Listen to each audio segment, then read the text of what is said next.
नमस्कार, news point लेकर हाजिर हूं मैं राजीव। तो देश की सबसे पुरानी पार्टी, जी हां, देश की सबसे पुरानी पार्टी कांग्रेस पार्टी जो है, इसी महीने 13 से 15 तक राजस्थान के उदयपुर में चिंतन शिविर का आयोजन कर रही है। और इस शिविर में कांग्रेस पार्टी मुख्य रूप से पिछले विधानसभा चुनावों में मिली हार की समीक्षा करेगी, साथ ही अपने खोए हुए जनाधार को वापस पाने के लिए आगे क्या कुछ करना चाहिए, इस पर चिंतन करेगी और आगामी चुनावों में कैसे मजबूती के साथ उतरा जाए, इसकी रणनीति तैयार करेगी। और ऐसा माना जा रहा है कि उदयपुर के इस चिंतन शिविर से कांग्रेस की राजनीति को नई दिशा मिल सकती है। चिंतन शिविर में यह तय होगा कि कांग्रेस किस तरह की रणनीतियों पर चलेगी, उन रणनीतियों को कौन लीड करेगा, कौन संभालेगा, किस तरह कार्यकर्ताओं में उत्साह भरा जाएगा। इस शिविर के नतीजे जो भी होंगे वो तो बाद में पता चलेंगे, लेकिन क्या ऐसा नहीं लग रहा है कि बीजेपी इस चिंतन शिविर से डर गई है? जी हां, इसलिए कह रहा हूं क्योंकि बीजेपी की जो घबराहट है कि जिस कांग्रेस पार्टी को वो कुचल देना चाहती थी, जिस कांग्रेस पार्टी से भारत को मुक्त कराना चाहती थी, वो पार्टी जो है अब दोगुनी ताकत के साथ, दोगुनी मजबूती के साथ सामने खड़ी होने की कवायद कर रही है। अगले 1.5 साल के अंदर राजस्थान विधानसभा के चुनाव होने हैं और उससे पहले इसी साल हिमाचल प्रदेश और गुजरात में चुनाव हैं। हो सकता है कि कश्मीर में भी चुनाव हो। इन सब जगहों पर बीजेपी किसी सूरत में हारना नहीं चाहेगी, क्योंकि उसे फिर आम चुनावों में भी अपनी जीत बरकरार रखने की फिक्र है। सत्ता की यही फिक्र बीजेपी के डर का सबसे बड़ा कारण है और यही वजह है कि अब राजस्थान में कांग्रेस के चिंतन शिविर के बाद इसी महीने 20 और 21 मई को जयपुर में राष्ट्रीय पदाधिकारियों की बैठक बीजेपी करने वाली है, जिसमें पीएम मोदी वर्चुअली शामिल होने वाले हैं।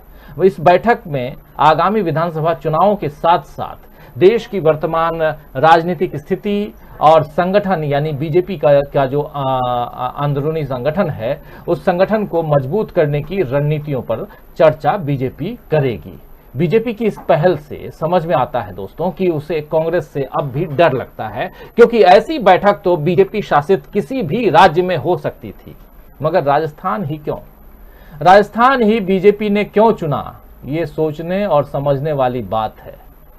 और आइए यही समझने की कोशिश करते हैं। कल जिस प्रकार राहुल गांधी दिन भर ट्रोल होते रहे, आपको याद होगा कि राहुल गांधी पर हमने कल शाम को चर्चा भी की थी। और राहुल गांधी काठमांडू पहुंचे थे, नेपाल की राजधानी है, और वहां अपनी एक दोस्त की शादी में पहुंचे थे। जो दोस्त है वो पत्रकार रह चुकी हैं, CNN इंटरनेशनल में काम कर चुकी हैं, और उनका वीडियो वायरल हुआ और उसको लेकर के बहुत तमाम बातें होती रहीं। लेकिन क्या कारण है? यही कारण कल भी ढूंढ रहे थे, यही कारण आज भी हम ढूंढने की कोशिश करेंगे। बात यहां या सवाल यहां राहुल गांधी का नहीं है, सवाल बीजेपी और कांग्रेस का है। कांग्रेस से बीजेपी को क्यों डर लगता है? क्यों बीजेपी या बीजेपी के जो आला कमान हैं, ये लोग क्यों कहते हैं कि कांग्रेस मुक्त भारत हमें करना है? आखिर कांग्रेस पर वार क्यों? और कांग्रेस राजस्थान में अगर चिंतन शिविर करने जा रही है तो राजस्थान में ही बीजेपी भी क्यों अपना कह लें चिंतन शिविर की तरह ही कोई शिविर का आयोजन क्यों करने जा रही है? कह सकते हैं, जो बीजेपी के समर्थक हैं वो कह सकते हैं कि भाई देश में कहीं भी हम करें, बिल्कुल सही है, लेकिन किसी और राज्य में भी कर सकते थे, राजस्थान में ही क्यों, जयपुर में ही क्यों? कांग्रेस उदयपुर में कर रही है, और इसी महीने क्यों?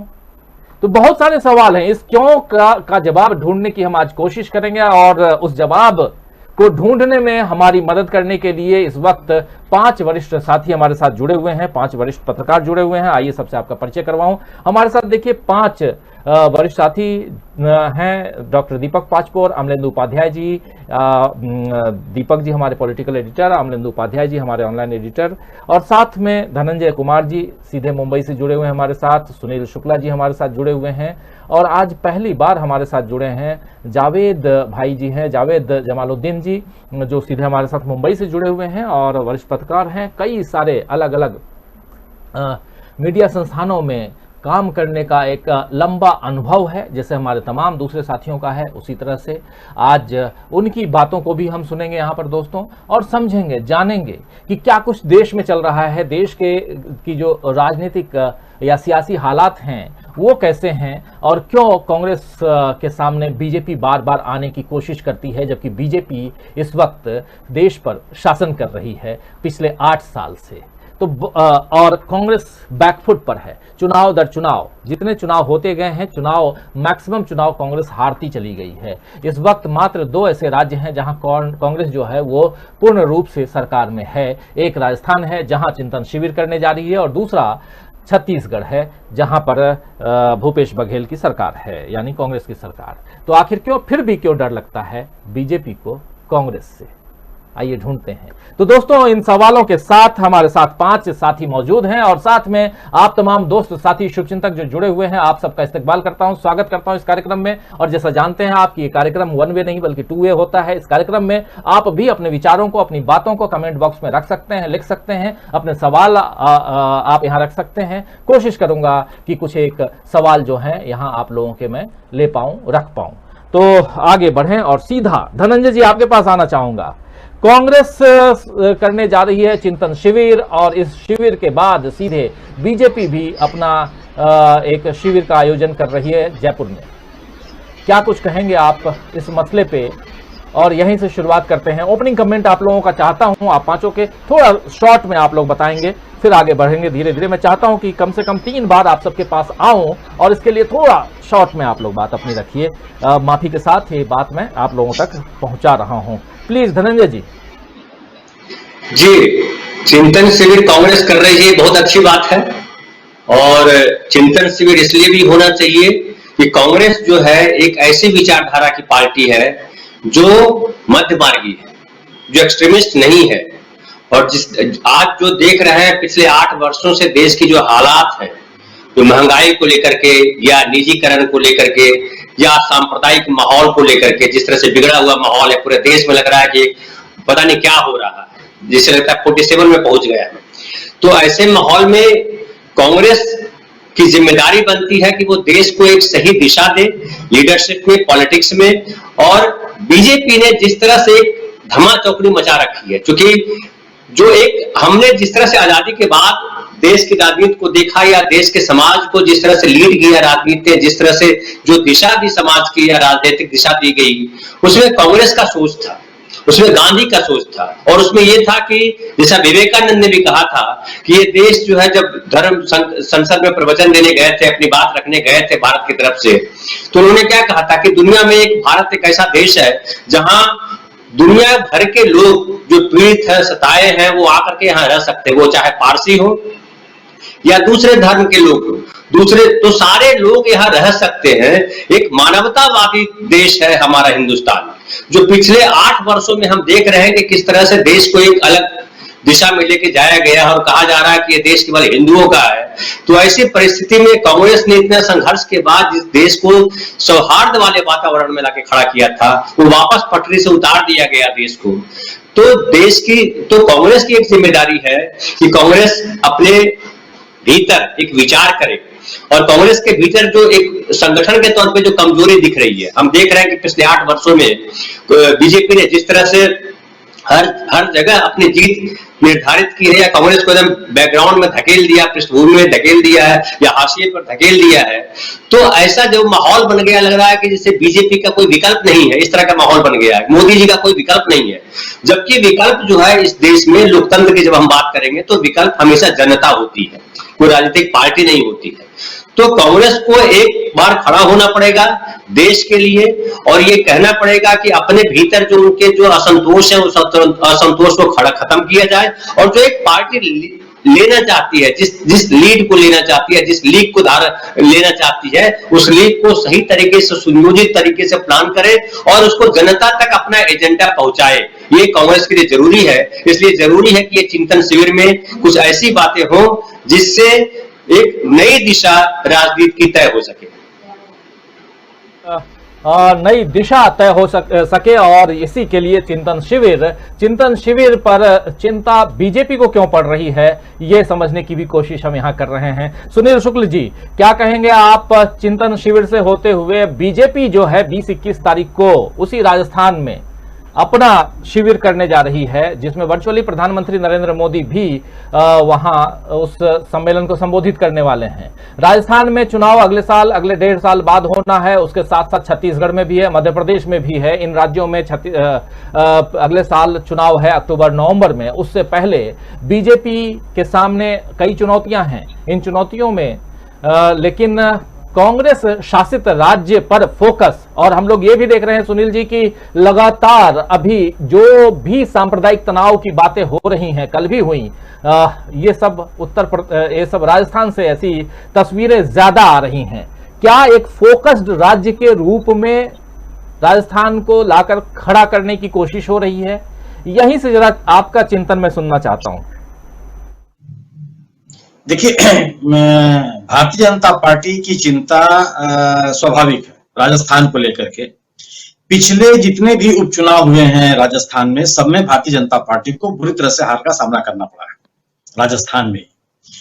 इनके पास कहने के लिए कुछ नहीं। पहले तो ये होता था कि ये केंद्र सरकार की कथित उपलब्धियां, सम्मानित मोदी जी का नेतृत्व, अमित शाह जी का चाणक्य की तरह की रणनीति, तमाम तरह के लोग चर्चा करके अपना माहौल बनाने की कोशिश करते थे। लेकिन राजस्थान में इनकी चली नहीं। और ये राजस्थान में पिछले हाल के दिनों में तीसरा पर नहीं है राजीव जी। सम्मानित प्रधानमंत्री जी ने पंजे की चिंता जर्मनी में जाके भी की है। तो कांग्रेस जीत को और यह तथ्य है कि 2024 के चुनाव में 250 ऐसी सीटें हैं जिस पर चुनौती देने की स्थिति में केवल कांग्रेस है, और राज्यों में जो हालात हैं वो आपके सामने हैं। तो अगर कांग्रेस अपने आप को मजबूत करती है, कांग्रेस अपने आप को लड़ाई के लिए तैयार करती है और संघर्ष में दिखती है, तो यह बीजेपी की स्वाभाविक चिंता है। और इसलिए इस काट को करने के लिए इनके पास जो ध्रुवीकरण का इनका बहुत ही सोचा समझा और एक तरह से पुष्ट जो इनका हथियार है, उसको लेकर के ये आगे बढ़ने की हमेशा कोशिश करते हैं और कर रहे हैं। राजस्थान में तो आप देख ही रहे हैं। इसलिए और कांग्रेस के सामने स्थिति है कि कांग्रेस अपने आप को संगठित रखे, अपने जिस बात के लिए कांग्रेस जानी जाती रही है वह अपनी पहचान बनाए रखे, और संगठन के स्तर पर लोगों के बीच में यह संदेश दे कि वह, उसके नेता, उसकी लीडरशिप एक संगठित है और भारतीय जनता पार्टी की चुनौतियों का मुकाबला करने के लिए तैयार है। राजीव जी, असंगठित आंतरिक संघर्षों से घिरे हुए संगठन को जनता समर्थन देने के लिए तैयार बिल्कुल नहीं है। और जो कांग्रेस का नुकसान उठाना पड़ा भारतीय पंजाब में, इसका सबसे एक प्रमुख कारण मैं समझता हूं कि जो ये अपने आप को संगठित रहने और दिखने में बुरी तरह से असफल रहे। इसलिए कांग्रेस के सामने स्थिति है कि कांग्रेस अपने मूल सिद्धांतों के साथ, जिसके लिए वो जानी जाती है, जिसके लिए वो इतने वर्षों तक संघर्ष करती रही है और जिसके लिए वो प्रतिबद्ध दिखती है, अपने मूल सिद्धांतों के साथ अपने आप को संगठित रख करके, और अगर यह बीजेपी के सामने चुनौती प्रस्तुत करती है तो बीजेपी के लिए बहुत बड़ा चैलेंज होगा। क्योंकि राज्यों में मतलब जो आज भारतीय जनता पार्टी की स्थिति राजीव जी केवल है कि उत्तरी भारत और पूर्वी भारत में सीमित रह गई है। केवल दक्षिण में से कोई पूछने वाला नहीं है, उत्तर भारत में कहीं नहीं है, दक्षिण भारत में कर्नाटक में क्या स्थिति आपके सामने है। तो एक केवल देश का थोड़ा सा चंक है जहां पर ये अपने आप को मजबूत दिखती है। अगर राजस्थान में भी इनकी स्थिति अपने आप के नहीं प्रवेश कर पाए तो बहुत अच्छी स्थिति इनके सामने 2024 की होगी नहीं। इसलिए यह चिंता स्वाभाविक है। और इस चिंता को लेकर कांग्रेस को आप देखिए ना किस तरह की बातें होती हैं। राहुल गांधी के काठमांडू की यात्रा को लेकर के किस तरह से फर्जी वीडियो वायरल किया गया, किस तरह से अनाप शनाप बातें की गई। और वो भी कोई छोटा मोटा आदमी इस बात को नहीं कर रहा कि कोई भारतीय जनता पार्टी का महानगर का अध्यक्ष, जिले का अध्यक्ष, इकाई का अध्यक्ष इस तरह की बात कर रहा हो। जो लोग जिम्मेदार हैं, राष्ट्रीय नेतृत्व करते विभिन्न संगठनों के पदाधिकारी हैं, वो मंत्री लोग उसको वायरल कर रहे हैं, उसको रिट्वीट कर रहे हैं, और जो पूरी तरह से फर्जी है। क्या कोई किसी नेता को किसी अपने संपर्क में, दोस्तों के, मित्रों के यहाँ जाने का अधिकार नहीं है उसके साथ समारोह में? आप उसको एक किसी महिला को बता दीजिए कि साहब ये चीन की राजदूत है, उससे बात कर रहे हैं, चीन नहीं हुआ, पता नहीं क्या हो गया हो। तो गलत, मतलब आप नेतृत्व को खंडित करने लोगों में अविश्वास का भाव पैदा करने के लिए, या बताना कि इसमें नेतृत्व की क्षमता नहीं है, इसके लिए किसी सीमा तक भारतीय जनता पार्टी जा सकती है और जा रही है। और दूसरी चीज, जगह जगह सांप्रदायिक ध्रुवीकरण के लिए फिरका परस्त ताकतों को प्रोत्साहित करने के लिए इनका अभियान लगातार जारी है। और राजस्थान तो मेन मुद्दे, क्योंकि राजस्थान में आप देखिए ना, राजस्थान में तोड़फोड़ नहीं कर पाए। सचिन पायलट को उस पार्टी से निकालने के लिए क्या क्या नहीं किया इन लोगों ने, उस सरकार को गिराने के लिए क्या क्या कुकर्म नहीं किए गए। अशोक गहलोत को कि सरकार गिर जाए, कांग्रेस नेताओं दल बदल हो जाए, लोग पार्टी छोड़ दें, पूरी लगातार जब से सरकार बनी तब से लगे रहे। तो अब जब सभी हथियार पे लोग गए हैं, तो जो इनका एक हथियार है वह है फिरका परस्ती का, उस पर लग गए हैं। आप जोधपुर में आप सोचिए ना कि तब किसी व्यक्ति आप संविधान की शपथ लेते हैं और गेरुआ के सफेद झंडा फहरा करते हैं, किस तरह कहां देश को आप ले जा रहे हैं। तो ये स्वाभाविक सी बात है राजीव जी कि कांग्रेस अपने आप को जितना संगठित करने की कोशिश करेगी, कांग्रेस के खिलाफ एक अविश्वास का माहौल बनाने की जिम्मेदारी भारतीय जनता पार्टी का नेतृत्व निभाता रहेगा और उस पर वो चलता रहेगा। जरूरत केवल यह है कि अगर आप बीजेपी का प्रतिकार करना चाहते हैं तो एक वैकल्पिक नीति के साथ, वैकल्पिक रणनीति के साथ, वैकल्पिक कार्य योजना के साथ और संगठित रूप से भारतीय जनमानस के सामने आपको अपने आप को प्रस्तुत करना ही होगा। इसके अलावा अन्य कोई विकल्प नहीं है। जी बिल्कुल। बहुत सारी बातें, और इन बातों को आगे बढ़ाते हैं। सीधा आना चाहूंगा जावेद भाई आपके पास, क्या कुछ कहेंगे? आप तो मुंबई में बैठे हुए हैं और मुंबई में गर्मा गर्म माहौल है इन दिनों, साफ हम देख रहे हैं। इधर राणा दंपति, उधर ठाकरे वर्सेस ठाकरे, और साथ में अगर मुंबई से बाहर निकले तो राजस्थान में भी यहाँ जोर आजमाइश होने वाली है 13 से 15 और उसके बाद 21 और 22। कांग्रेस के सामने हमेशा चुनौती पेश करती हुई बीजेपी की सरकार है देश में पिछले 8 साल से, और आधे राज्यों में बीजेपी के जो घटक दल हैं वो देश के आधे राज्यों में यहां पर शासन कर रहे हैं। ऐसे में बीजेपी सबसे बड़ी चुनौती के रूप में कांग्रेस को क्यों मानती है जावेद भाई? क्या कारण हो सकता है? शुक्रिया। सबसे पहले मैं धन्यवाद करता हूं दीपक जी का और आप लोगों का कि मुझे मौका दिया गया या अवसर दिया गया। दरअसल आप देखिए कि 75 साल होने कांग्रेस की जड़ें बहुत हैं अभी भी, लेकिन लीडरशिप की वजह से वो कुछ सालों से कुछ आगे नहीं बढ़ पा रही है। मैं शुक्ला जी से भी सहमत हूं कि कांग्रेस और मजबूत करना। मैं यूपी, बिहार, राजस्थान, गुजरात और महाराष्ट्र में कई जगह पर, तो कांग्रेस के बड़े बड़े कार्यालय हैं, दफ्तर हैं और लोग काम करना चाहते हैं, लेकिन लीडरशिप की कमी। और दूसरी बात यह कि एक कारपोरेटर बन जाता है, एक काउंसलर बन जाता है लोकल, तो वो अपने को ऑडियंस में बैठना पसंद नहीं करता है। ये कमी वो स्टेज पर या डाइस पर बैठना चाहता है। तो कांग्रेस को दार को लाना। दूसरा, दस्तक गिरफ्तार रहते हैं।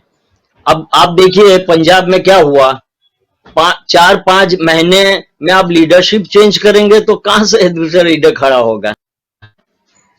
अमरिंदर सिंह तो एक क्या बोलेंगे, मंजे हुए लीडर थे, नेता थे, और कुछ आपके खिलाफ विरोध हो सकता है, लेकिन उनको मौका देना चाहिए था। ना खुदाई मिला, ना साले सनम, ये हाल हो गया। तो अब देखिए कांग्रेस से इसलिए डरते हैं कि उसकी जड़ें मजबूत हैं। अगर सही लीडरशिप मिले और आगे बढ़ के कोई अगर प्रियंका को लाना चाहते हैं तो उनको लाइए, राहुल को दोबारा आना चाहिए आगे बढ़कर। तो और आपस के इख्तलाफात को दूर करना है, आपस की जो कमियां हैं, और बहुत मुश्किल। और आप ये भी देखिए ना, राजस्थान, एमपी और कर्नाटक में कांग्रेस जीत गई थी। जहां सेकंड, वहां पे बीजेपी को डर लगता है ना, जहां पे तीसरा विकल्प नहीं है। अगर तीसरा अल्टरनेट रहता है तो वो बीजेपी डरती नहीं है, लेकिन इन स्टेट में तीसरा कोई है ही नहीं, तो कांग्रेस ही सामने रहती है, या तो बीजेपी या कांग्रेस। एमपी में भी जीत गए थे और कर्नाटक में भी किसी तरह से आ ही गए थे। तो कांग्रेस को बहुत सोच और चिंतन जरूरी है। हर स्टेट में जाना चाहिए लीडरशिप को, और वहां पे इसी तरह की बैठक करना जरूरी है।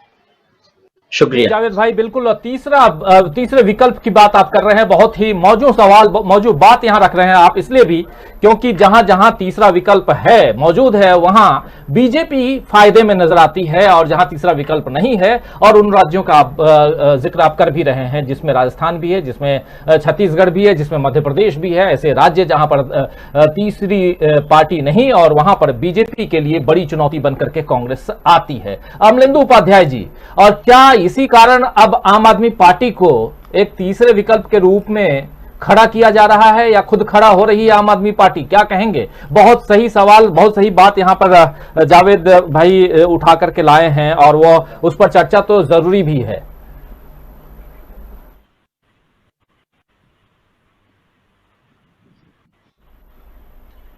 देखिए राजीव जी, सिर्फ आम आदमी पार्टी को ही खड़ा नहीं किया जा रहा है तीसरे विकल्प के रूप में, बल्कि बहुजन समाज पार्टी को भी राजस्थान भेजा जा रहा है।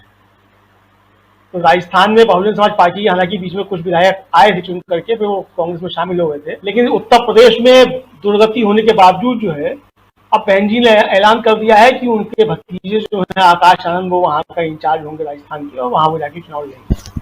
तो ये तीसरा मोर्चा की चीजें जो है, ये जिन राज्यों में सीधा सीधा मुकाबला कांग्रेस से बाहर की कोशिश की जा रही है, और राष्ट्रीय स्तर पर भी कोशिश की जा रही है कि एक तीसरा मोर्चा बन जाए, केसीआर, ममता, अखिलेश यादव, ये सब उसके अंदर शामिल हो जाए कुल मिलाकर के। इस तरह की कोशिशें की जा रही है। तो ये भी जो है कहीं ना कहीं पीछे से भारतीय जनता पार्टी को मदद जो है बैकअप के रूप में तैयार। अमलेंदु जी की आवाज नहीं आ रही है। अमलेंदु जी, दीपक जी, इसी सवाल के साथ आपके पास आना चाहूंगा, तब तक अमलेंदु जी की आवाज थोड़ी ठीक हो। क्या कहेंगे दीपक जी? थर्ड फ्रंट की बात, थर्ड फ्रंट ना भी कहें तो तीसरा विकल्प, अभी फ्रंट नहीं, माफ करें, फ्रंट बिल्कुल नहीं, तीसरा विकल्प, और ऐसे विकल्प अगर सामने आते हैं तो वो कहीं ना कहीं फायदा बीजेपी को दिलाते हुए नजर आते हैं। जी, निश्चित रूप से पिछले कुछ समय से जो खासकर हमने जो सक्सेस की जो परिणति देखी है, वो उत्तर प्रदेश में देखी है। उत्तर प्रदेश में तो बहुकोणीय एक तरह से संघर्ष था। तो मुझे लगता है कि जितने ही कोण होते हैं, जितनी पार्टियां विपक्ष में रहती हैं, उन सब का फायदा जो है भारतीय जनता पार्टी को मिलता जा रहा है, ये हम देख चुके हैं। लेकिन अभी अगर आप इसकी बात करें कि राजस्थान जो नया बैटलफील्ड जो बना है, वो मुझे दो तीन इन चीजों पे भी मैं बात करना चाहता था कि राजस्थान आखिर क्यों चुना जा रहा है। तो मुझे लगता है कि इस समय देखिए, पिछले समय जो जिन राज्यों में कांग्रेस जीत कर आई थी, उसमें छत्तीसगढ़, राजस्थान और मध्य प्रदेश था। मध्य प्रदेश में उन्होंने, भाजपा ने तोड़ दिया और वहां पे अपनी सरकार बना ली। जैसा कि अभी एक साथी ने बताया कि राजस्थान कोशिश की गई। आप याद कीजिए, विश्व युद्ध 2 के बाद मुझे अक्सर याद आता है ये जो सिचुएशन है, तो उसके बाद जो कोल्ड वॉर जो चला, जो लगभग 1991 तक चला, तो इसमें होता क्या था कि जहां पर भी अगर अमेरिका 5 अपने सैनिक खड़ा करता था, तो रूस वहां फिर अपने 10 सैनिक खड़ा कर देता था। अगर कोई चंद्रमा पे मिशन भेजता था, तो दूसरा देश जो है वो भी वहां पर मिशन भेजता था। तो एक दूसरे का जो पीछा करते हुए जो दो ध्रुवी जो विश्व था, जिसको हमने कोल्ड वॉर के रूप में देखा था, लगभग वैसी स्थिति जो है भारत के आंतरिक राजनीति में हमको देखने को मिल रही है। मुझे तो ऐसा लगता है कि अगला जो चिंतन शिविर होगा वो शायद छत्तीसगढ़ में हो सकता है। हालांकि छत्तीसगढ़ में कांग्रेस बेहद बेहद मजबूत है, और लगातार पिछले जो 4 उपचुनाव जो जीते हैं यहाँ पर कांग्रेस ने, उसके कारण फिलहाल यहाँ पर बहुत तोड़फोड़ करने की स्थिति में नहीं। लेकिन मुझे ऐसा लगता है कि 2024 के पहले भारतीय जनता पार्टी एक मिशन को शायद पूरा करेगी, और वो है कि राजस्थान की सरकार को किसी भी तरीके से तोड़ दिया जाए। क्योंकि देखिए, आप राजस्थान कुछ मामलों को लेकर बड़ा महत्व है। आपको शायद इस बात की हम सबको जानकारी है कि राजस्थान पॉलिटिकल पार्टीज को फाइनेंस करने वाला एक बहुत बड़ा राज्य है। खासकर यहाँ का जो शेखावाटी का जो इलाका के सारे जो बड़े बड़े सेठ और उमराव जो है वो बंबई और दिल्ली में बैठते हैं, और चाहे वो भारतीय जनता पार्टी हो, चाहे कांग्रेस हो, चाहे कोई भी पार्टी हो, सबको फाइनेंस करने का। तो राजस्थान अपने नियंत्रण में आना चाहिए। भारतीय जनता पार्टी इसकी निश्चित रूप से पूरी कोशिश करेगी। इसलिए मुझे लगता है कि कांग्रेस का वहां पर चिंतन शिविर हो रहा है, तो उसके पीछे पीछे वही कोल्ड वॉर के तर्ज पर वहां पर कांग्रेस भी पहुंच रही है, और कांग्रेस जो है उस मिशन को अंजाम देने के लिए शायद अंतिम बात करेगी। लेकिन कांग्रेस को, मैं कोई सलाहकार नहीं हूं कांग्रेस का, लेकिन एक नागरिक होने के नाते हमारी हमेशा यह चिंता रही है कि कांग्रेस वापस मजबूत हो, एक मजबूत विपक्ष और विकल्प के रूप में वो भारतीय जनता पार्टी को चुनौती दे। ठीक है, अंतिम निर्णय तो जनता करेगी, लेकिन हम सब की ये इच्छा रही है, और एक जो भी नागरिक वोट जिस भी व्यक्ति में होगा वो चाहेगा इस बात को कि एक मजबूत विपक्ष हो। तो मजबूत विपक्ष कौन हो सकता है वर्तमान परिस्थितियों में? निश्चित रूप से केवल कांग्रेस हो सकती है। तो राजीव जी, मुझे ऐसा लगता है कि इस समय कांग्रेस को ये सब चिंता कम करनी चाहिए, कहां पे सरकारें वो कांग्रेस गिरा रही है। कांग्रेस के सामने जो सबसे बड़ा लक्ष्य होना चाहिए वो 2024 का है, और मेरा ये मानना है कि 2024 का चुनाव जीतना भी अब लक्ष्य नहीं रह गया है। हर विपक्षी पार्टी का सबसे बड़ा लक्ष्य तो यह रह गया है कि किसी तरीके से 2024 का चुनाव करा ही ले भारतीय जनता पार्टी, क्योंकि मुझे तो यह भी आशंका है कि 2024 का क्या चुनाव होगा या नहीं होगा, इस पूरे देश की जिम्मेदारी हालत में चुनाव कराए। कारण यह है कि जिस तरीके से बदहाली बढ़ रही है, जिस तरीके से महत्वाकांक्षाएं बढ़ रही हैं, और जिस तरीके से कांग्रेस के अंदर त्रिकोणीय संघर्ष बढ़ेगा आगे जाकर, मुझे लगता है एक साल हमको ठहरना चाहिए। निश्चित रूप से एक कोण और उभरेगा, जो है योगी आदित्यनाथ प्रधानमंत्री के रूप में जिस समय उनकी महत्वाकांक्षाएं बढ़ेगी, अमित शाह एक कोण बनेंगे और मोदी एक कोण बनेंगे, तो मोदी जी के लिए इसके अलावा कोई विकल्प नहीं रह जाएगा कि वो चुनाव को टाल दें। कांग्रेस का इस समय सबसे बड़ा लक्ष्य होना चाहिए कि 2024 का चुनाव वो इंश्योर करे कि वो चुनाव होना चाहिए। हो सकता है मैं जो बात कर रहा हूँ दूर की कौड़ी हो सकती है, लेकिन पता नहीं क्यों मुझे बार बार लग रहा है कि मोदी को अगर अपना पद बचाना होगा तो उन्हें चुनाव टालने पड़ेंगे। और मोदी एक ऐसे व्यक्ति हैं जो अपना पद संभाले रहने के लिए किसी भी स्तर तक जा सकते हैं। और इस चिंतन शिविर में अगर मुझे कहा आप एजेंडा तैयार करके दीजिए, तो मुझे लगता है कि उस समय सबसे बड़ी बात संगठन को आप मजबूत कीजिए। उसके अलावा जो लीडरशिप की जो क्राइसिस है जिसका उल्लेख हमारे कई साथियों ने किया, वो तो है, चाहे उसमें हमें से कोई मतलब नहीं है कि वो किसी अध्यक्ष चुनते हैं, किसी उपाध्यक्ष चुनते हैं, वो हमारी चिंता का विषय नहीं है। लेकिन एक तो संगठन को मजबूत किया जाना बहुत जरूरी है। जहां जहां उनकी सरकारें हैं उस सरकार को वो बचाएं, और जमीनी मुद्दे जो है उसको बना रखें। एक और आशंका जाहिर की गई है, एक दो लेख में छपा है कि क्या हिंदुत्व के मुद्दे को भारत को कांग्रेस जो है वो नए सिरे से डिजाइन करेगी। तो मुझे लगता है कि हिंदुत्व का रास्ता छोड़कर ये जो धार्मिक धर्म राज्यों से जिस तरीके से लोकतंत्र ने पीछा छुड़ाया है, आप याद कीजिए कि लगभग 13वीं शताब्दी से लोकतंत्र की लड़ाई शुरू हुई है, मैग्ना कार्टा से लेके और लोकतंत्र की ब्रिटेन में स्थापना तक। उस लोकतंत्र की लड़ाई के सबसे बड़ी जो उनके सामने चुनौती थी वो एक राजशाही थी और दूसरा धर्म राज्य था। अगर कांग्रेस इस हिंदुत्व के बीच से एक सही रास्ता चुन लेती है, निकाल लेती है, तो इससे अच्छी बात देश के लिए कुछ भी नहीं होगी।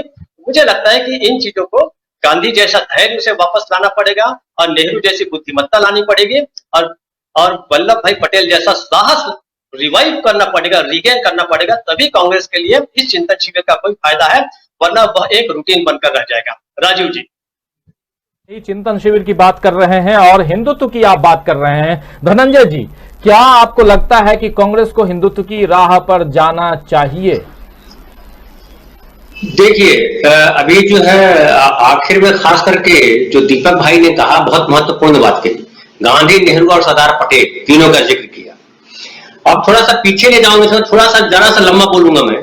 आप थोड़ा पीछे ले जाइए, आजादी के समय की बात करें, जो जब देश का निर्माण हुआ और राजनीतिक जमीन तय हो गई, वो तय था कि गांधी जो जिस सोच को लेकर चल रहे हैं वही देश की जमीन होगी।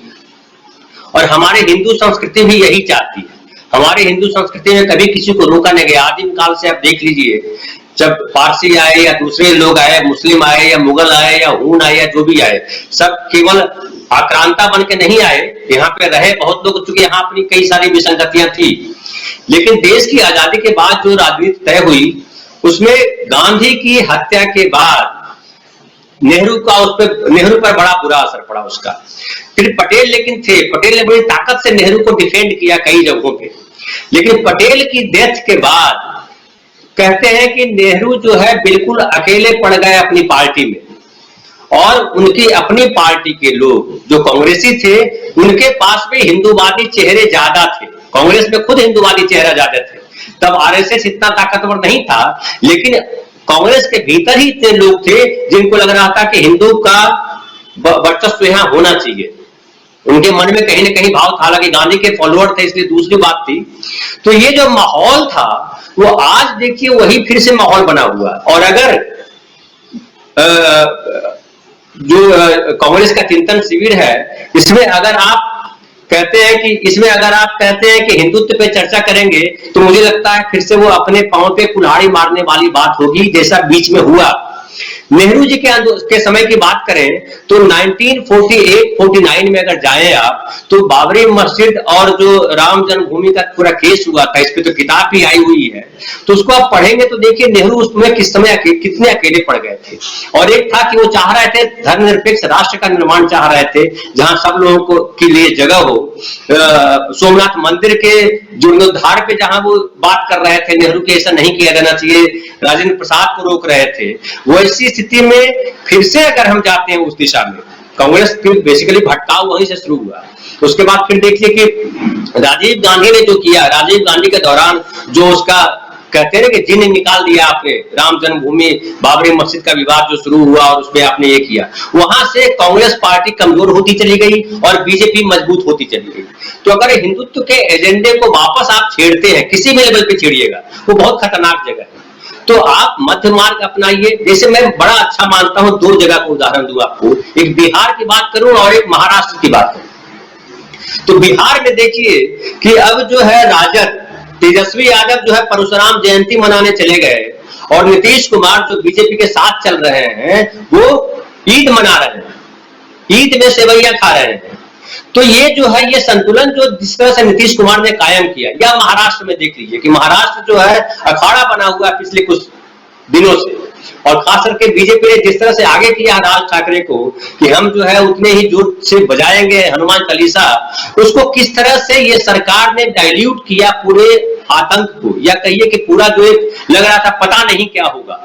हमने देख लिया कि ईद भी आसानी से गुजर गई, जबकि आप सामने देखिए कि राजस्थान में किस तरह से जोधपुर में दंगा भड़का। और लेकिन काबिले तारीफ ये है अशोक गहलोत की कि उस दंगे को उन्होंने अपने तरीके से कंट्रोल किया। और महाराष्ट्र में उद्धव ठाकरे या कहिए शरद पवार या कहिए अघाड़ी सरकार जो है उसकी बड़ी पुरकस तैयारी थी, पुलिस को पूरे तौर पे अलर्ट कर दिया गया था कि किसी भी तरह का झगड़ा न हो। और देखिए कि उन्होंने अभी क्या किया है, ढेर सारी मस्जिदों में बहुत कम मस्जिद बच गई है जहां लाउड स्पीकर के साउंड ज्यादा है, क्या उनको लाइसेंस गया, बिना उसके आप लाउड स्पीकर नहीं बजाएंगे। एक जो है हिंदूवादी पार्टी है या संगठन है कहिए, उसको ये कहना पड़ा कि राज ठाकरे जिस तरह से लाउड स्पीकर के मुद्दे को उठा रहे हैं, आज अभी ईद है, कल दुर्गा पूजा में या गणपति पूजा में या दूसरी पूजाओं में हिंदू भी तो जाते हैं लाउड स्पीकर बजाते हैं, सड़क पे ही करते हैं सारी चीजें। तो अगर आज ये रोकेंगे तो कल उस पर भी रोक लग जाएगा, उनको ये चिंता होने लगी है। तो जिस तरह से महाराष्ट्र ने, जिस तरह से बिहार ने दिखाया है कि भैया हम बात करें, देखिए हमारे संविधान में सारे धर्मों को समान अधिकार दिए गए कि आप अपने धर्म को अपने तरीके से मनाइए, कहीं रोक टोक नहीं हो। सुप्रीम कोर्ट ने भी कहा है कि आप मनाइए, लेकिन आवाज जो है वो कंट्रोल रखिए, किसी दूसरे के धर्म को कुछ नुकसान न पहुंचे। हमें उस एजेंडा को पकड़ के चलना है और कांग्रेस को वही करने की जरूरत है। आप सुशासन की बात कीजिए, आप धार्मिक एंगल से शासन को मत देखिए। अगर अशोक को भारत सरकार ने अपनाया, अशोक स्तंभ को, अशोक चिन्ह को, उनकी शासन प्रणाली को, तो आपको वो देखना पड़ेगा कि इस धर्म को जो है जो बीजेपी ने आगे कर दिया, फ्रंट पे ला दिया है, कांग्रेस को फ्रंट से हटाना पड़ेगा। और आप कहिए कि सुशासन की बात कीजिए, धर्म भी रहे लेकिन धर्म से पहले नागरिक का होना जरूरी है। जब तक ये कांग्रेस इस पे चिंतन नहीं करेगी। देखिए दूसरी बात, अभी जो आपने लिखा है कि बीजेपी में खलबली, तो खलबली तो क्या है मुझे नहीं मालूम, लेकिन उसका असर यह है कि 2024 का चुनाव तो बाद में आता है, लेकिन पहले राजस्थान और गुजरात में चुनाव होने, उसके बाद छत्तीसगढ़ में भी चुनाव होगा। तो ये जो जावेद साहब बोल रहे थे और उसको और जो है अलग रूप दिया, आपने अपने कहा कि जो थर्ड फ्रंट की बात हो रही है, जो तीसरा धड़ा है जिस स्टेट में, वहां तो उनको आसानी से जीत मिल जाती है बीजेपी को, लेकिन जहां दो है आमने सामने, तो राजस्थान आमने सामने, याद कीजिए पिछले चुनाव में भी राजस्थान, छत्तीसगढ़ और ये मध्य प्रदेश जब हार गए बीजेपी के लोग, तो क्या कहा गया, एक माहौल बना कांग्रेस के फेवर में और लगा कि कांग्रेस रिवाइव कर रही है। हालांकि उन्होंने जो है मध्य प्रदेश में अलग तरीके से सरकार को हड़प लिया वापस, या कर्नाटक में जो हुआ, तो जो यहाँ राजस्थान में जो घटनाक्रम हो रहा है वो बीजेपी की पूरी कोशिश है कि राजस्थान को वापस कांग्रेस से छीन लिया जाए, क्योंकि उसका असर गुजरात पे पड़ेगा, और गुजरात पे पड़ेगा तो उसका असर होगा 2024 के चुनाव में, फिर उसका असर आएगा। इसकी वजह यह है कि आप देखिए बीजेपी के पास अभी एकमात्र एजेंडा है जो जहां वो आगे चली जाती है, वो है हिंदुत्व का मुद्दा, धर्म का मुद्दा। बाकी सारे फ्रंट पे बीजेपी सरकार पूरे देश में फ्लॉप साबित हुई है। वो महंगाई की बात करिए, शिक्षा की बात कीजिए, बेरोजगारी की बात कीजिए, अर्थव्यवस्था की बात कीजिए, सारे फ्रंट पे बीजेपी के निशाने पर है। अब एक ही मुद्दा बचता है जो भड़काने वाली बात आती है, जो आप धर्म की बात करते हैं। तो मुझे लगता है कांग्रेस को धर्म वाले प्रकरण से या हिंदुत्व वाले प्रकरण से एक संकट ये है उनके पास कि उनके पास ज्यादातर जो नेता हैं वो हिंदुत्व को नहीं छोड़ना चाहते हैं। वो नेहरू वाली स्थिति ही है, नेहरू जैसे अकेले पड़े थे, आज राहुल और प्रियंका भी अकेले हैं उस मामले में। ज्यादातर उनके सलाहकार जो है हिंदुत्ववादी हैं, तो वो उनको कैसे उस कांग्रेस के चिंतन शिविर में इस पे चर्चा होती है जहां हिंदुत्व से ज्यादा जरूरी जो है सुशासन और धर्मनिरपेक्षता और संविधान की बात हो, इस पे ध्यान रखना पड़ेगा। और सुनील शुक्ल जी, वही सवाल आपके सामने भी रखना चाहूंगा, क्या कांग्रेस को हिंदुत्व की राह पर जाना चाहिए? ये चिंतन शिविर में चिंता का एक विषय ये भी है, लेकिन क्या लगता है आपको एक पत्रकार के नजरिए से देखें तो? बिल्कुल नहीं जाना चाहिए राजीव जी। अगर मुझे हिंदुत्व ही चुनना होगा तो हिंदुत्व का जो मूल कारोबारी है हम उसके पास जाएंगे ना, हम कांग्रेस के पास क्यों जाएंगे? हिंदुत्व को चाहने वाला, हिंदुत्व को पसंद करने वाला व्यक्ति अपना दुकानदार क्यों बदलेगा? कांग्रेस जिस बात के लिए जानी जाती है कांग्रेस को वही करना है, और इसीलिए कांग्रेस का अस्तित्व है। और ऐसा मैं पूरी विश्वास के साथ इस बात को आपसे कह सकता हूं कि इस देश की बहुसंख्यक जनता सांप्रदायिक नहीं है। उसको अच्छा सुशासन चाहिए, एक अच्छा लोकतंत्र चाहिए, उसको देश में सांप्रदायिक सौहार्द चाहिए, एक शांति चाहिए, प्रगति की ओर ले जाने वाला एक व्यवस्था चाहिए। हिंदुत्व नहीं, हिंदुत्व हम अपने लिए मैं निजी तौर पर आदमी हिंदू है, मुसलमान है, या वो उसके पूजा पाठ में लगा हुआ है। सवाल है कि हिंदुत्व का मुद्दा तो एक खास राजनीतिक दल ने इसलिए बना रखा है कि उससे उसको राजनीतिक लाभ मिलता है, और उसके जो समर्थक हैं, उसके पक्ष में हम उनके साथ ऑलरेडी हैं, वो उनको छोड़ के जाने वाले नहीं है।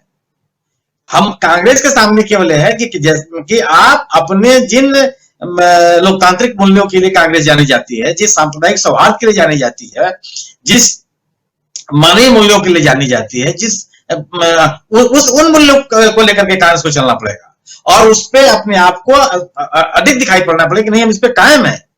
सवाल हाँ ये जरूर है, अपने कार्य व्यवहार में, अपने नीतियों को तय करने में, अपने आचरण में आपको यह नहीं लगना चाहिए, क्योंकि अब लोग अपीजमेंट के खिलाफ है। लोग इस पक्ष में नहीं है कि आप हिंदुवादी हो जाइए, लेकिन अपीजमेंट के खिलाफ। इसलिए हम लोग बात कर रहे हैं कि सुशासन की बात हो, गवर्नेंस की बात हो। जो व्यक्ति जो नेता सफल है अपने अपने राज्यों में, क्या हिंदुत्व का एजेंडा लेके चल रहे हैं? नवीन पटनायक ओडिशा में सफलता मुख्यमंत्री हैं, क्या वो हिंदुत्व का एजेंडा लेके चल रहे हैं? दक्षिणी राज्यों में जो राजनीतिक दल है वो बीजेपी घोषणा नहीं दे रही है, क्या वो हिंदुत्व के एजेंडा लेके चल रही है? उनके अपने एजेंडे हैं, उन एजेंडों पे वो कायम है, उस पे वो काम कर रही है। कोई द्रविड़ मुद्दों को लेकर चल रहा है, कोई किसी मुद्दे को लेकर चल रहा है, लेकिन उनके अपने मुद्दे हैं, वो हिंदुत्व के मुद्दे एजेंडे को लेकर नहीं चल रहे हैं। और हिंदुत्व का एजेंडा पूरे देश के लिए स्वीकार नहीं है, एक वर्ग विशेष है लोग जो लेके चलता है। तो कांग्रेस को अपने आप को बीजेपी से अलग, सांप्रदायिकता से अलग, लोकतांत्रिक मूल्यों के लिए प्रतिबद्ध, सुशासन के लिए प्रतिबद्ध और विकास के लिए प्रतिबद्ध एक राजनीतिक दल के रूप में अपनी पहचान और अपनी विश्वसनीयता पुनः कायम करनी पड़ेगी। आज अगर राजस्थान में कांग्रेस ने वसुंधरा राजे से इस राज्य को छीना तो हिंदुत्व के मुद्दे पर थोड़ी छीना।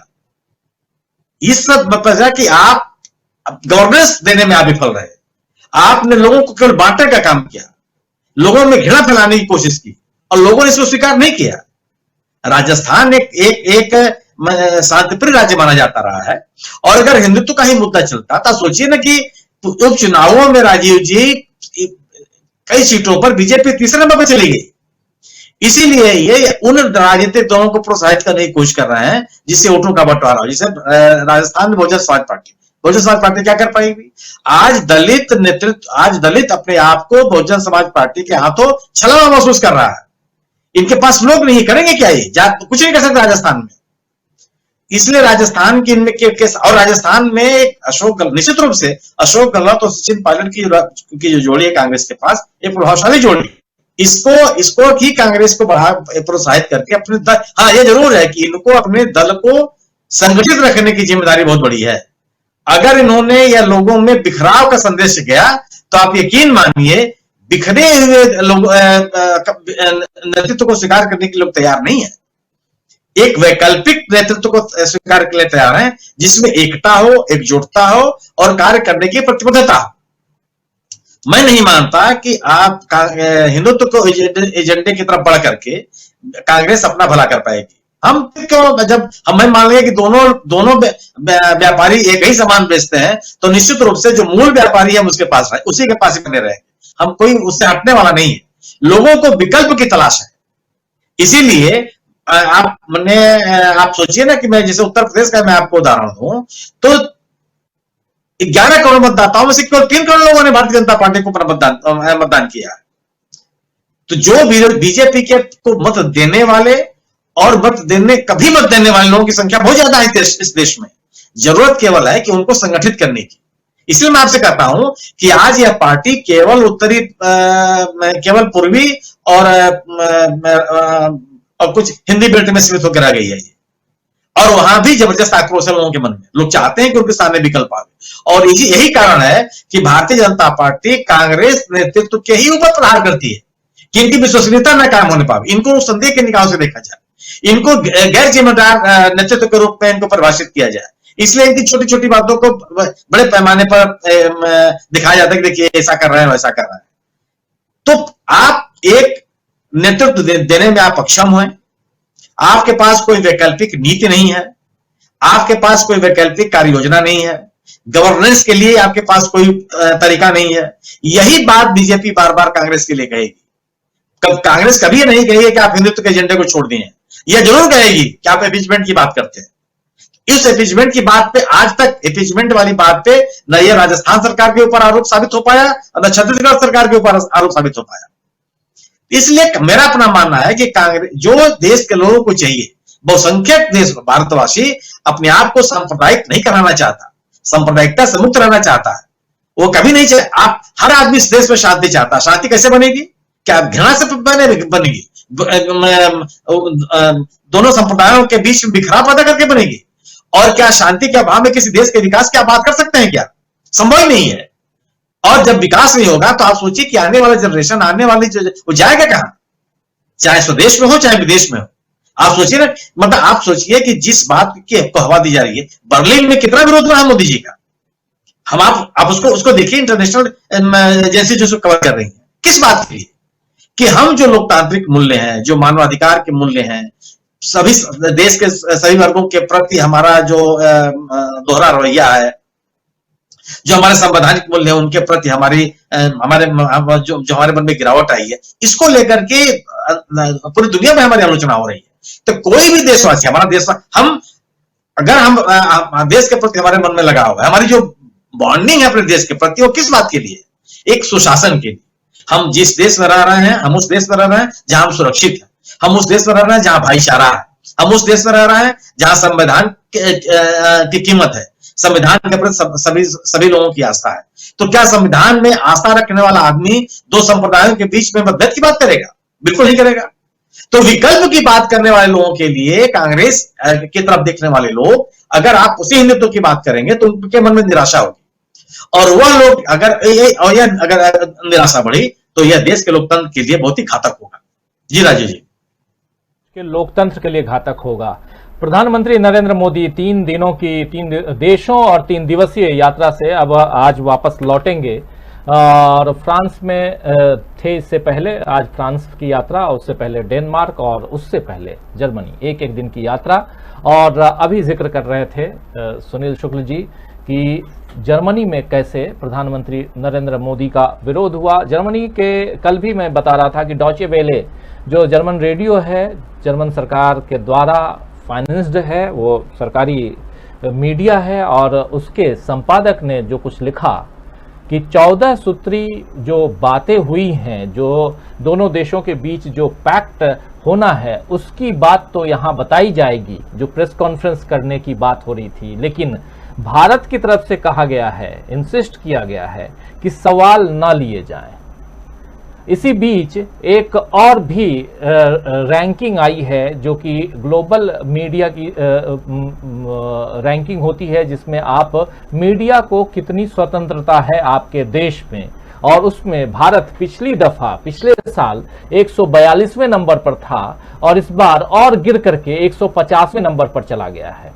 जिस जर्मनी, डेनमार्क या फ्रांस की बात हो रही है, ये लोग काफी आगे हैं। डेनमार्क तो मैं जहां तक मुझे ध्यान आ रहा है कि दूसरे नंबर पर है, और नॉर्वे पहले नंबर पर है। तो ये स्वतंत्रता की बात, आजादी की बात, अपनी बात रखने की बात जो है, रैंकिंग्स और ऐसी एजेंसियां जो कुछ लेकर आती हैं, वो जिक्र होता रहता है, उस पर चर्चा भी होती है कि देश में कितनी लिबर्टी है, कितनी आजादी है लोगों के बोलने में, और उसके अलावा दूसरी तरफ खाने में, पहनने में, घूमने में, आप क्या सुनेंगे, कितना आपको आवाज पसंद है, नहीं है। लेकिन सामने 5 बजे सुबह जाकर के हम हनुमान चालीसा का पाठ, और वो भी अजान के वक्त करेंगे, इस पर ज्यादा जोर है, ज्यादा ध्यान है। खैर, उससे अलग हटे और कांग्रेस के चिंतन शिविर पर हम आते हैं। एक बार फिर से जावेद जमानुद्दीन जी के पास आना चाहूंगा, और जावेद भाई के पास आऊं, 3 कमेंट मैं पढ़ के सुनाना चाहता हूं, जो हमारे साथी, कई साथी अपनी अपनी बात यहां लिख रहे हैं। लेकिन 3 कमेंट हिंदुत्व पे। एक कमेंट है जावेद इकबाल जी का, जो कह रहे हैं कि मेरा मानना है कि अगर कांग्रेस हिंदुत्व के रास्ते पर गई तो इसका और भी बुरा हश्र हो सकता है। एक कमेंट है ओम प्रकाश तिवारी जी का, जो कह रहे हैं कि हिंदुत्व को मानने वाले बड़ी मुश्किल से 18 से 20% हैं, अन्य तो धर्मनिरपेक्षता पर ही विश्वास करते हैं। और राहुल बेदिया जी हैं, जो कह रहे हैं कि कांग्रेस का सबसे बड़ा संकट ये है कि जनता उस पर विश्वास नहीं कर पा रही है, इसीलिए उसे सबसे पहले जनता का भरोसा जीतने पर चिंतन करना चाहिए। उसे बीजेपी से बेहतर विजन जनता के समक्ष रखना होगा। ये 3 ऐसे कई सारे, बहुत ही पढ़े लिखे, समझदार, होशियार लोग हमारे इस चर्चा को सुनते हैं, अपने विचारों को रखते हैं। माफ कीजिए, कई लोगों के विचार मैं यहाँ आप लोगों तक नहीं पहुंचा पाता हूं, लेकिन जो पढ़ते हैं कमेंट बॉक्स में, वो समझ सकते हैं कि कितने विचारवान लोग हमारे साथ जुड़ते हैं और अपनी बातें रखते हैं। सीधा जावेद भाई, क्या उसी सवाल के साथ आना चाहूंगा, हिंदुत्व की बात हो रही है, क्या आपको भी लगता है या नहीं लगता है कि इस चिंतन शिविर में, या बार बार देखिए कांग्रेस के ऊपर एक सवाल अब उठने लगा है, और कांग्रेस के अंदर खाने में इस पर चिंतन होने लगी है, चिंता करने लगे हैं लोग कि क्या हमें, हमारी पार्टी को हिंदुत्व की राह पर जाना चाहिए, क्योंकि देश में जो लहर चल रही है, और इस लहर में जो एक राग अलापा जा रहा है, तिरंगा की जगह पे भगवा लहराया जा रहा है, और सब चाहते हैं कि हाथ धो लें इसमें हम भी, कुछ मिल जाए गंगा जल तो ले निकलें। क्या आपको लगता है कि इस राह पर कांग्रेस को सफलता मिल पाएगी? देखिए, सी के इंदिरा गांधी दोबारा सत्ता में आई, तो वहीं से हिंदुत्व की राह खुल गई थी। और राजीव गांधी ने जो कुछ किया, बाबरी मस्जिद का ताला खुलवा के, उसके बाद 92 में तो कांग्रेस ने राह इख्तियार की, वो देखिए अब उसका क्या कहेंगे, पतन ही हुआ है। और यूपी में वो दो बार अब बहुत, जब तक संगठन नहीं बनेगा, क्योंकि माइनॉरिटी जो है मुसलमान खास तौर पे आज भी देखिए आप नहीं जीत पाए, तो जब तक उसकी नाराजगी उनकी दूर नहीं की जाएगी कुछ नहीं कर सकते। और कांग्रेस तो उसी राह पे है, उसकी कई बड़े लीडर कह चुके हैं और डायरेक्ट नहीं तो इनडायरेक्टली बहुत कुछ कहा गया है और उसी राह पे चल चुकी है। उससे ऐसा लग रहा है कि सत्ता उसी से मिलेगी, लेकिन बहुत मुश्किल है उसके लिए, क्योंकि सुनील जी ने कहा है ना कि दूसरे के पास क्यों जाएंगे, जिसके तो कारोबार चल ही रहा है उसका, तो फिर उसको क्यों इख्तियार करेंगे या उससे क्यों सहमत होंगे। तो वैसे जो फैलाया जा रहा है, तो मैं इतना कहना चाहूँ कि मेरा नेटिव प्लेस जो है हमारे बाप दादा का, मैं तो मुंबई का ही हूँ, मथुरा से ताल्लुक है मेरा, तो मैं जाता हूँ तो आस हिंदू भाई हैं और होली पे मैं कई बार गया, जिस तरह से मेरे साथ सलूक होता है या तो मैं भूल नहीं सकता हूँ। मैंने रमजान में ट्रेन में सफर किया, तो अगस्त क्रांति में मुझे ये तो अभी एक वाकया जो हुआ है, तो खुद से उन्होंने लाकर दिया कि आपका रोजा होगा, क्या पता उन्होंने लिस्ट में नाम देखा और उनको पता चला, तो उन्होंने मुझे सहरई का सामान लाके दिया। और हाल में मैंने 2018 में किसी का इंतकाल हुआ मथुरा में, तो मैं जा रहा था, तो मैंने जब इफ्तार के लिए अपना टिफिन खोला और खजूर लेकर और पेश किया, आसपास गैर मुस्लिमी थे, मैं बहुत मतलब श्रद्धा से और सरदा से और एहतराम के साथ मेरा खजूर लिया और मेरे सामने खाया, मुझे सहरई में उठाया। आप यकीन करेंगे इस बात? तो जो ये फैलाया जा रहा है, मैं एक वाकया बताता हूँ। 81 की बात है, मैं छोटा था, तो हम कुलाबा इलाके में रहते थे। दीपक जी जानते हैं, नेवी नगर ऑयल ट्रेड सेंटर है, कपरेट का इलाका। तो हमारे बिल्डिंग का एक हिस्सा कॉलेप्स हुआ, तो हमको वहाँ आर्जी मतलब ट्रांजिट दिया गया था। और वहां पे जब रमजान का महीना आया, ये 82 की बात बता रहा हूँ मैं, 1980, तो कोली वगैरह बहुत ज्यादा थे वहां भी। कुलाबा में कोई बिल्डिंग का हादसा हुआ था, तो हम लोग मुस्लिम जो थे 20-25 पहुंचे, उनके जो हेड थे उनके पास गए, तो उन्होंने लाउड स्पीकर बजे 4 का टाइम हमने कि अजान दी जाएगी। वैसे तो इस्तेमाल नहीं करते थे, में मस्जिद थी और एक मंडप बना लिया गया उनसे पूछकर, लेकिन उन्होंने जो बात कही वो आपको मतलब ताजा हैरत होगी। उन्होंने कहा कि 4 बजे तो हम जाग जाते हैं, हमको तो समंदर में जाना है ना, तो आपकी अजान हमारे लिए अलार्म का काम करेगी। तो हिंदुस्तान में ज्यादा नहीं चलेगा। आपको ये भी याद होगा, सुनील जी जानते हैं कि 77 में कहा गया था कि 25 साल तक कांग्रेस को कोई पूछने वाला नहीं है, लेकिन 80 में इंदिरा गांधी दोबारा आ गई थी। तो मैं यही कहना चाहता हूं कि हमारी यूनिटी और उन्नति उसी में है, और जो मोदी जी का अपोज हुआ है तो वो आगे चलकर बढ़ेगा, क्योंकि इंटरनेशनल सब जागरूकता है और ह्यूमन राइट्स कमीशन हर एक्शन लिया है, आप ये भी जानते हैं। और परसों ही ईद मिलन की पार्टी में अमेरिकन राष्ट्रपति ने जो बात कही है कि टारगेट किया जा रहा है, मतलब उन्होंने तो पूरी दुनिया का कहा, लेकिन आप देख रहे हैं 3-4 महीने से तो चल ही रहा है, हिजाब से लेके और सब कुछ। अब वो चुप्पी उनकी जो है, उससे ज्यादा तो कांग्रेस ही चुप है ना, या सेकुलर पार्टी ज्यादा बोल नहीं पाई है। जो कुछ हुआ है दिल्ली में, जो जहांगीरपुरी में हुआ, तो आप देखेंगे केजरीवाल तो एक लफ्ज नहीं बोले, एक शब्द नहीं बोलना चाहे उन्होंने।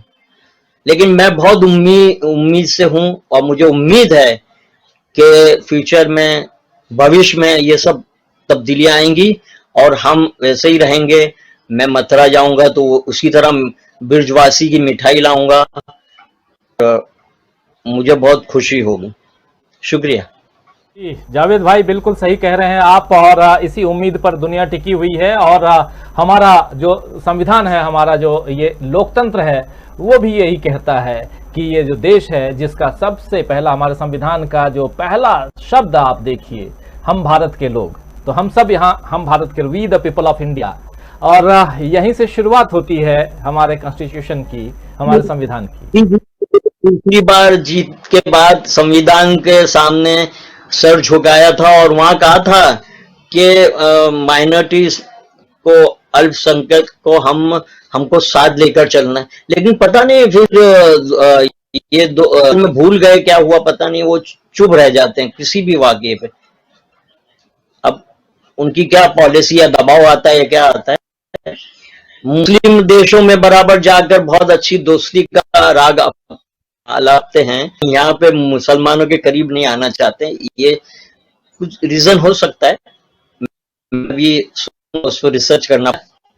जी शुक्रिया। रिसर्च करने की बात नहीं है जावेद भाई, बात यहाँ सीधी है पॉलिटिक्स, राजनीति, और देश में बीजेपी की राजनीति जो है उससे हर कोई वाकिफ है। बीजेपी के वोटर्स कुछ मुस्लिम हैं, और ये मैं दावे के साथ कह रहा हूं, लेकिन कौन हैं, कौन मुस्लिम्स हैं जो बीजेपी को वोट देते हैं, ये भी आप अच्छी तरह से जानते हैं।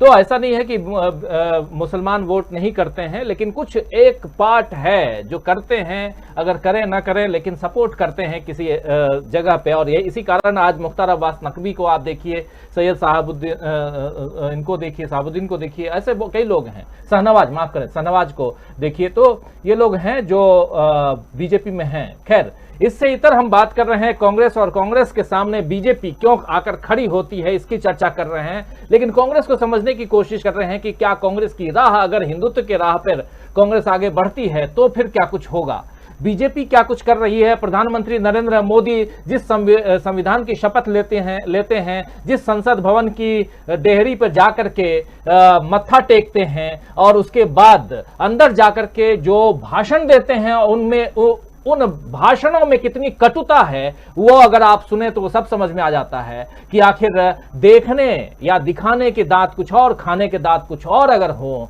तो फिर कैसे चलेगा ये लोकतंत्र, ये बड़ा सवाल है। लेकिन साथ साथ ये भी है कि विदेश से आप जो बातें करते हैं और देश में वो बात क्यों नहीं रखते हैं, ये भी सवाल तो पूछा जाएगा ना। तो बहुत सारे सवाल पूछे जाएंगे, लेकिन सामने अगर कांग्रेस एक चुनौती के रूप में खड़ी हो सकती है, जावेद भाई जैसे कह रहे हैं कि 1977 में लोग कहते थे कि अब तो कांग्रेस अगले 25 साल के लिए गई, लेकिन 3 साल बाद ही कांग्रेस रिपीट कर गई थी, और इंदिरा गांधी की सरकार बनी थी, और 2004 में इंदिरा गांधी का असैसिनेशन होता है, आप सब अच्छी तरह से जानते हैं, और फिर ये दुर्भाग्य था देश के लिए, और फिर राजीव गांधी आते हैं। तो कांग्रेस ऐसे आ सकती है, 77 की कहानी भी रिपीट हो सकती है, ये कहना है जावेद भाई का। लेकिन यहाँ हम जानना समझना चाह रहे हैं, अब समय भी खत्म हो चुका है, लेकिन थोड़ा सा आना चाहूँगा अमलेंदु उपाध्याय जी आपके पास, कि क्या कांग्रेस के लिए आने वाले समय में रास्ता जो है वो हिंदुत्व की सड़क पर अगर दौड़ेंगे तभी है, या अपनी राह बना करके भी आगे कांग्रेस बढ़ सकती है?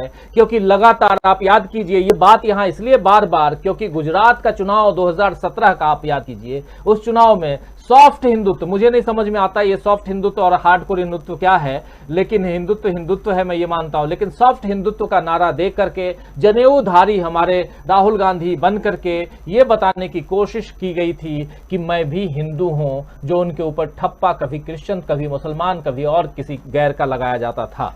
तो इन सबसे कैसे पार पाएगी कांग्रेस, अमलेंदु उपाध्याय जी? बात यह है, जैसे आपने भी कहा कि हिंदुत्व है ना, वो सॉफ्ट है ना वो हार्ड है, हिंदुत्व हार्ड ही होता है। और मुझे लगता है कि हिंदुत्व और हिंदू धर्म को अलग करके देखने की आवश्यकता है, क्योंकि हिंदुत्व हिंदू धर्म नहीं है। जो हिंदुत्व है उसका हिंदू धर्म से बड़ा बेसिक बैर है, दुश्मनी है एक तरीके से कहा जाए। मतलब हिंदू धर्म की जो रीति रिवाज, परंपराएं, सिद्धांत, नियम जो भी कुछ है, हिंदुत्व उसके खिलाफ खड़ा हुआ है। और हिंदुत्व जो है हिंदू धर्म को कैप्चर करने की कोशिश कर रहा है, उस पर कब्जा करने की कोशिश कर रहा है। हिंदुत्व आज हिंदू धर्म के लिए एक बड़ा खतरा बन गया है। मुझे लगता है कि जो हिंदू धर्म के बड़े धर्माचार्य हैं, उनको इस हिंदुत्व के खिलाफ जो आवाज उठानी चाहिए। ये कांग्रेस का विषय नहीं है कि हिंदुत्व और सॉफ्ट हिंदुत्व और हिंदू धर्म क्या है। मुझे लगता है इस तरह की बात जो है कुल मिलाकर की है। जहाँ तक सवाल ये है कि क्या कांग्रेस को हिंदुत्व की राह पे जाना चाहिए कि नहीं जाना चाहिए, मुझे लगता है कि कांग्रेस अगर अपनी पिच छोड़ेगी, जैसा हमारे बाकी सभी साथी भी कह रहे हैं, तो अगर वो अपना रास्ता छोड़ेगी तो अपने लिए गड्ढा खोदेगी। और मुझे लगता है कि राहुल गांधी की अगर चली और सोनिया और प्रियंका की चली अगर कांग्रेस के अंदर, ये भी अब देखने वाली स्थिति होगी राजीव जी चिंतन शिविर में से क्या निकल करके आता है कि क्या गांधी परिवार जो है वो जो कांग्रेस की लीगेसी है उसको आगे ले जा पा रहा है कांग्रेस के अंदर कि नहीं ले जा पा रहा है। इस चिंतन शिविर से ये भी बात निकल करके आएगी। अगर गांधी परिवार की और खासतौर से राहुल गांधी की अगर चलती है तो मुझे लगता है कि फिर हिंदुत्व के रास्ते पे कांग्रेस नहीं जाएगी। मैं ये बात सोच सकता हूँ, क्योंकि पिछले दिनों जिस तरीके से राहुल गांधी ने अटैक किया हिंदुत्व के ऊपर और खुलकर के अटैक किया और ऐसे समय में अटैक किया है जिस समय खासतौर से चुनाव थे कई राज्यों के, उस समय अटैक करना बिना ये सोचे समझे कि इसका हमको जो है लाभ होगा चुनाव में कि नुकसान होगा। तो यानी जो पॉलिसीज की बात है और जिस तरीके से खुल के कहा कि जो आरएसएस के लोग हैं उनको बाहर निकालो और जो आरएसएस के खिलाफ लोग हैं उनको कांग्रेस में लेकर के आओ, तो ये सारी बातें जिस तरीके से हुई हैं, मुझे लगता है कि अगर राहुल गांधी की चलती है कांग्रेस के अंदर, अब ये देखना है कि वो खासतौर से कि ये कितना चलती है कितना नहीं चलती है, वो तो समय बताएगा चिंतन शिविर के बाद जब उसके परिणाम आएंगे और कितनी जनता के बीच जो परिणाम आते हैं कितना उसको कांग्रेस काम करती है, उससे ये नतीजा सामने आएगा। तो फिर हिंदुत्व की राह पे नहीं जाएगी। और अगर हिंदुत्व की राह पे कांग्रेस नहीं जाती है और वही सर्वधर्म संभाव और राष्ट्रीय एकता अखंडता को मजबूत करने की उसकी पॉलिसीज रही है, जिस तरीके से स्वतंत्रता संग्राम के आंदोलन से लेकर के और आजादी के बाद 75 वर्षों तक अगर उसी रास्ते पे कांग्रेस चलती है तो फिर निश्चित तौर से उसके रिवाइव होने की, और मरीज खैर अभी भी नहीं है, लेकिन उसके जो सत्ता में आने की बात है और भारतीय जनता पार्टी का और जो आरएसएस का जो कोर एजेंडा है उसको हराने की बात है, उसमें कांग्रेस जो है सक्षम हो सकती है। मुझे लगता है कि कांग्रेस का, मैं जैसे कई बार पहले भी कह चुका हूं कि कांग्रेस का संकट जो है राजीव जी कोई बाहरी संकट नहीं है, कोई बाहर का आकर के कांग्रेस को ठीक नहीं करेगा। कांग्रेस का जो संकट है असल में वो अंदरूनी संकट है कांग्रेस का, और अंदरूनी संकट यही है कि कांग्रेस के अंदर पॉलिसीज अब तय कौन करेगा और पॉलिसीज तय कहां से हो रही है, ये सवाल जब तक है, जब तक कि अगर गांधी परिवार जो है अगर ये G23 और तमाम जो जी बने हुए हैं अगर इनके दबाव में आकर के अगर समझौते करेगा, मुझे लगता है तो फिर ये कांग्रेस के लिए और बुरे दिन आने वाले हैं फिर। और अगर इनसे समझौता नहीं करता है किसी तरीके से, समझौता इस संबंध में कि भाई आपके लिए सीटें दी जा सकती हैं, आपको राज्यसभा भेजा जा सकता है, आपके लिए जो है चुनाव लाया जा सकता है, कहीं का मुख्यमंत्री, कहीं का प्रधानमंत्री, कहीं का सांसद विधायक बनाया जा सकता है, लेकिन पार्टी की पॉलिसीज के अंदर जो है वो आपकी बात किसी हाल में नहीं मानी जाएगी। मुझे लगता है कि कांग्रेस नेतृत्व को, हाईकमान जो है खासतौर सोनिया गांधी, उनको ये जो है इस G23 जो सब कुछ घूम रहा है इसको ये स्पष्ट रूप से क्लियर कर देना होगा कि आपको जो है पार्टी की पॉलिसीज के अंदर इस तरीके से दखलंदाजी करने की कोई आवश्यकता नहीं है और हाईकमान आपकी इन बातों को नहीं सुनेगा। मुझे लगता है कि इस चिंतन शिविर में ये बात जो है खुल करके सामने आनी चाहिए राजीव जी, उसके बाद फिर कांग्रेस का रास्ता मुझे लगता है कि शायद बहुत बेहतर होगा। जी जी दीपक जी, आप क्या कहेंगे? हिंदुत्व की बात हो रही है। देखिए, मुझे ऐसा लगता है कि चिंतन शिविर में निश्चित रूप से कांग्रेस के अंदर और भी विभाजन होगा, और वो विभाजन संभवतः इसी लाइन को लेकर हो सकता है कि हम इस हिंदुत्व के मुद्दे का आखिर क्या करें। और जो G23 नाम का जो भीतरघात करने वाला है वो निश्चित रूप से इस मामले को या तो उठाएगा नहीं तो अंदर ही अंदर वो एक माहौल पैदा करने की कोशिश करेगा कि देखिए साहब, आज जो नेतृत्व है हमारा, ये जो एक परिवार का, इसके कारण हम टूट रहे हैं। इसका दूसरा कारण है कि हिंदू हमसे नाराज है।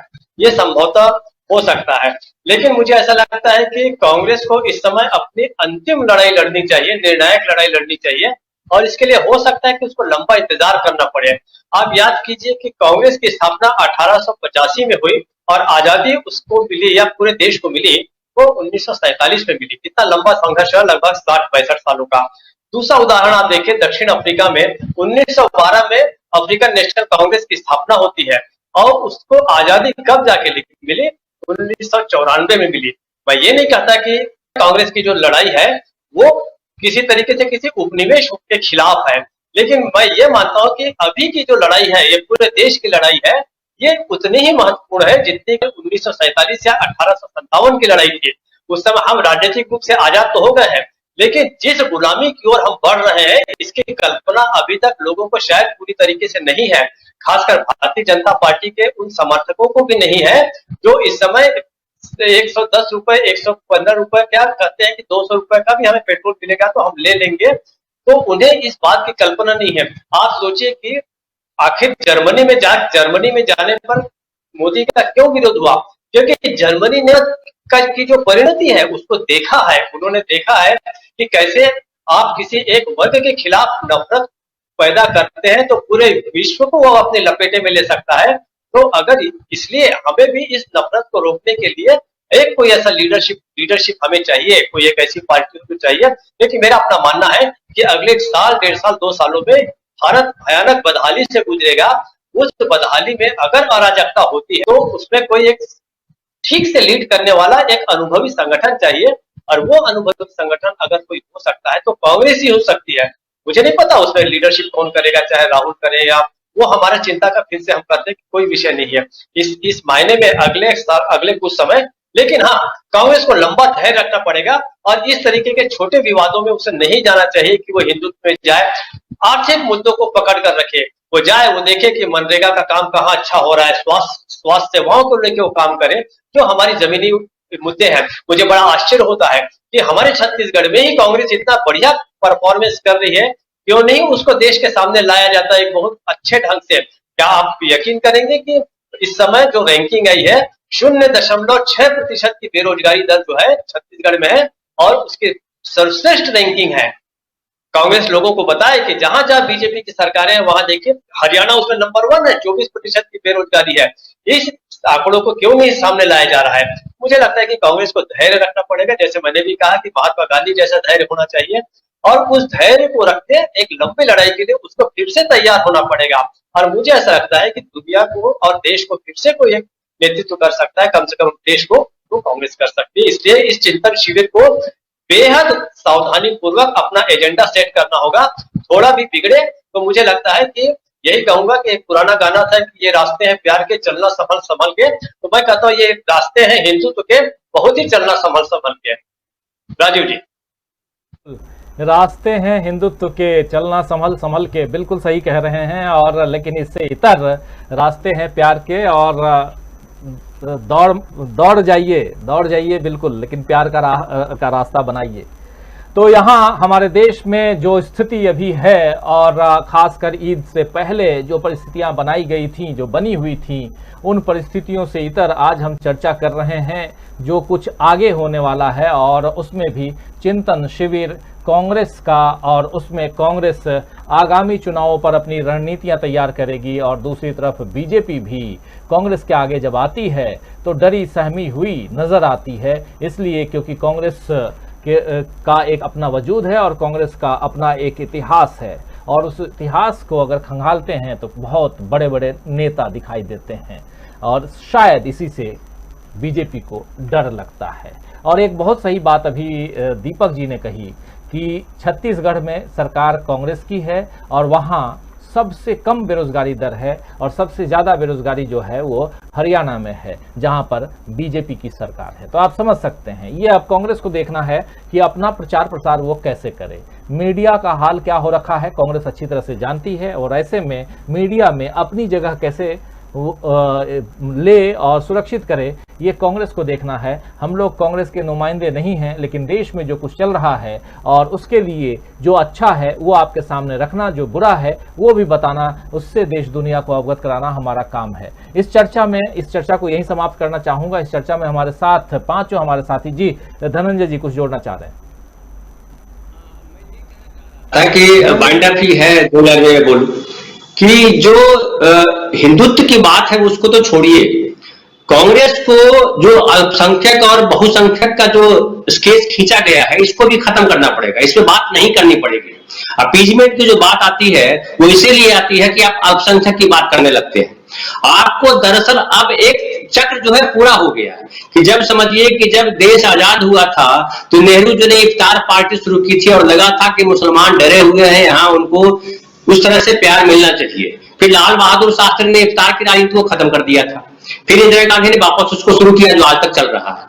तो अब जो है, अब सही वक्त आ गया है आपको कि देश में संविधान को लागू कीजिए, और हम भारत के लोग आप नागरिक की बात कीजिए, आप अल्पसंख्यक की बात मत कीजिए, आप बहुसंख्यक की बात भी मत कीजिए, आप ब्राह्मण की बात मत कीजिए, दलित की बात मत कीजिए। आप सबसे पहले देखिए कि हम भारत के लोग, अगर आप बेरोजगारी की बात करते हैं, अगर आप शिक्षा की बात करते हैं, अगर आप स्वास्थ्य की बात करते हैं, तो सारी जगहों पे हर व्यक्ति जो भारत में रह रहा है वो लाभान्वित होगा।